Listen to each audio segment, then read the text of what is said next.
Daar komen ze aan. Makkers nog steeds.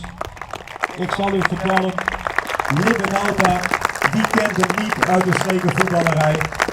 Libbe Nauta, zijn broer Sipke, is opgepakt destijds en zou naar een Duits concentratiekamp worden vervoerd.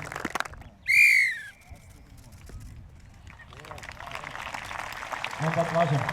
Ik wens u een hele gebeuren.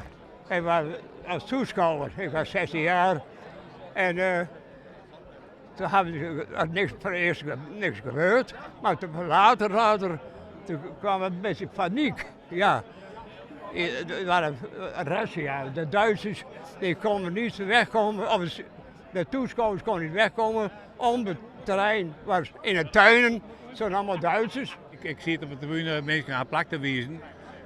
Dat is mijn taak als aspirant van LSC. En doe zeggen op eens zeggen we oeral om het heen aan de andere kant vanzelf. Zeggen we Duitsers komen en doen we aan de andere kant van de tribune weer. Zeggen ze in de tuin. Ik wist van niet wat er allemaal gebeurt wie met mijn huid. En ik ben hier een hele hoop komen te weten. Ja? En ik heb nu ook voor het eerst een paar foto's gekregen van mijn huid. Want ik zie helemaal niks van mijn huid. Want mijn mem was zwanger. Die was 3 maanden heen toen mijn huid hier oppakt is. Toen is hij teruggekomen in januari. Op Sjerberg is ze nog trouwd. En een paar dagen later is hij overleden.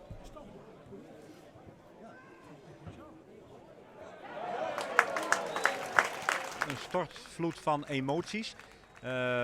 Spontane omhelzingen en huilbuien van kleinkinderen, van beschreven opa's in dit geval, die de geschiedenis ook niet wisten. En heel verrast zijn en trots. Men is waardig en trots dat hun families deel uitmaken van dit waardige iets. En dat geeft wel heel veel energie en tevredenheid.